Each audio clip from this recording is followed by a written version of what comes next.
did you get into coaching? Your background, which Kenny says we can't talk about. Can't talk about our background. That's good. Thank you. Just played the game, growing up playing the game. Obviously, kind of developed a love for basketball. Once it was clear that I wasn't going to be a Division I player, which was kind of my hope and goal growing up, focused in a little bit more on coach younger age kids. One thing led to another. I ended up graduating from college in April or May of 2007, and about a week or two later got offered a job as a director of operations at a small school in Connecticut, Quinnipiac University, and that was 11 years ago. So just kind of been following that path since then. What's it been like when Chris came to you, or when this came up, the first thought of Louisville? What were your thoughts, and what's the last couple of weeks been like for you? Yeah, I was excited. Obviously, as any basketball fan, I have a real appreciation for the history and the tradition of the program, the university as a whole. So it was exciting to hear about it from Coach. I was looking forward to the challenge of coming here, and how it's been a little bit of a whirlwind. Obviously, it's different to leave a place that you've kind of grown comfortable and accustomed to, as I had at Xavier. A lot of really good people that I have strong relationships with. That was tough to leave, but at the same time, like I mentioned, it's exciting, and we're all really happy to be here and trying to get ourselves situated and getting more and more comfortable every day. What do you think has helped you or made you make that rise from Quinnipiac 11 years ago to now?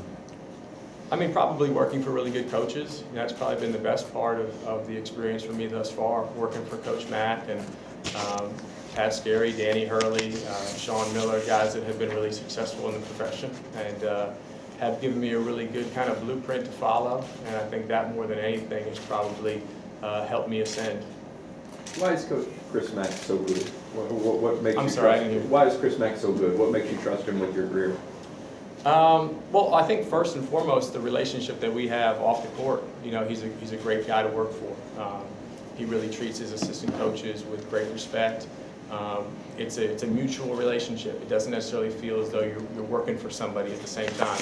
You certainly have that, there's a hierarchy in place and you have respect for his position for sure, but it's much more collaborative in kind of his approach. And I think we feel that we're all kind of working towards a common goal together. So myself and Coach Pegues, I'm sure, feels the same way. Love being around him in the office setting, away from the floor, and I think it makes it that much more comfortable to work for him on the court and to follow his leadership. The three of you worked quite a bit together, but Dino's coming in, I guess, from the outside. I mean, you all probably knew him.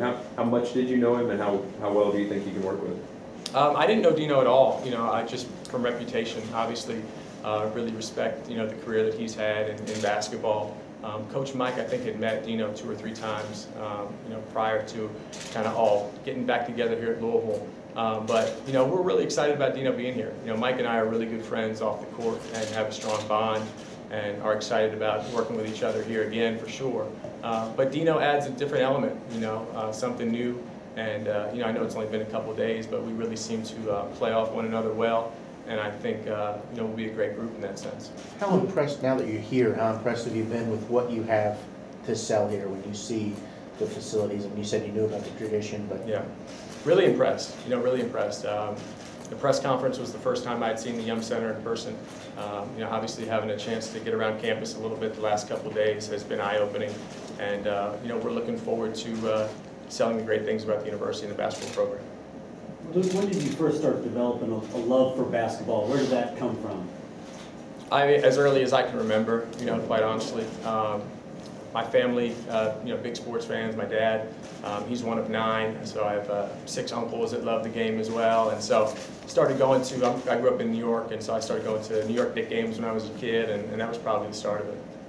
What is your process for getting to know players when you come into a new program? That's a good question. I think with Jordan, we unsuccessfully recruited Jordan at Xavier, and so I had a little bit of a relationship with both he and his family. So there was some commonality there. Steve Enoch, when I was at the University of Rhode Island, we had Steve up to visit unofficially 2 or 3 times, and so there was some familiarity there as well. But I think just trying to be genuine and get a sense for who they are off the court. We have kind of a somewhat of an understanding of who they are as players, just having watched them play in the summertime with their AAU teams or during the high school season, and certainly on ESPN over the last couple of years. But I think for myself and for Dino and Mike and I'm sure Coach Mack as well, although I don't want to speak for him, it's been more about trying to get a sense for who these guys are off the court and spend some time with them around the dorm or here in the Center and really just kind of strengthen those bonds as best we can, although it's been only a week or two. Did you feel like you needed to recruit them to stay? I'm sorry? Did you feel like you needed to recruit them to stay? Recruit them to stay? No, I mean, I think for the most part, these guys are really excited about what lies ahead, and being coached by Chris Mack, I think is something that was very appealing to those guys. We started to get that sense right around the time of the press conference that the kids were excited about what the future holds. And I know there were one or two guys that were maybe somewhat unsure, but I think they were pretty quick to come on board. Luke, Chris mentioned in adding a couple guys, there will be a couple backcourt guys that you'll be working with. What do you look for, and how do you know? I mean, there's so many grad transfers out there. Mm-hmm. How do you know guys are the right guys? How do you kind of sort through all those guys? Yeah, well, I think the intangible is probably first. Whether that's talking about a grad transfer or a high school player. Coach mentioned it in his press conference, and he really stays true to it. I think a fortitude about you, a toughness about you, both physically and mentally, is probably most important to coach in terms of evaluating a player. You mentioned grad transfers. I think sometimes that can be a little bit of a unique dynamic because they're coming into an established team and roles. And so having somebody that has an understanding of how to kind of properly assimilate, I think, is really important. And then, from kind of the basketball side of things, we want versatility. Guys that are athletic enough to play multiple positions, defend multiple positions, and then just kind of the way the game is moving and the way that we want to play offensively. We're really going to place a pretty heavy emphasis on guys being able to shoot the ball from the perimeter. How do you, as a coach, when you're looking at someone and you want to find someone who's good at assimilating, like you said, adapting, how do you find that in recruiting? Well, it's hard because it's kind of an abbreviated time period that you're dealing with these guys. It's not as though you're starting from the time they were freshmen and sophomore in high school. But I think back to our last 2 years at Xavier, and Coach may have mentioned this to you guys. We had Karam Cantor this past season, who was a grad transfer the year before. We had a kid named Malcolm Bernard, and they both were starters for us, but they had a selfless mentality. And we were able to kind of pick that up through our conversations with them, through them being on campus for their official visit and starting to build those relationships. We really got a sense that they were players that were very comfortable being a part of a whole. And I think when adding a one-year player, that's probably paramount.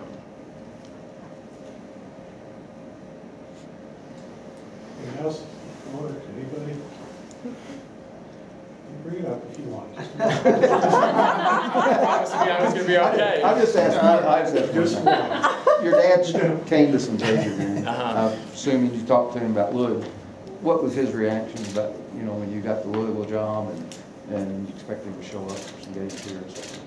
Well, that's an unfair assumption. I have not talked to him yet about it. Yeah, he's traveling quite a bit in the last couple of weeks. He's working on a music tour, and so it's been a little hectic, with me coming down here from Cincinnati and him being on the road. So we really have not had a chance to talk about it very much, but I'm sure he'll be supportive and excited about the opportunity.